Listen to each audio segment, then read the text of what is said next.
čovjeka koji je zaustavio ovaj krvavi pir, ova država oslobodi odgovornosti bilo kakve, da ta djeca koju čovjek ima,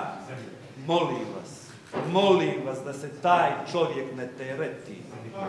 Molim vas. Jer je to srce Crne Gore, jer je to srce ovoga naroda. Molim vas da ta djeca ne ostaju bez oca po drugi put. Molim vas.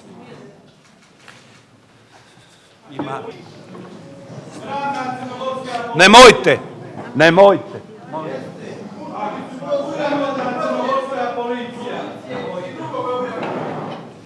Da nije bilo nema, bilo bi više slika u ovom salu. Eko,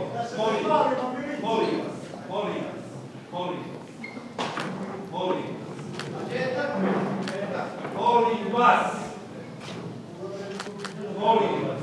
Mene je pitan taj čovjek da ta djeca ne glasuju, jer je herojski.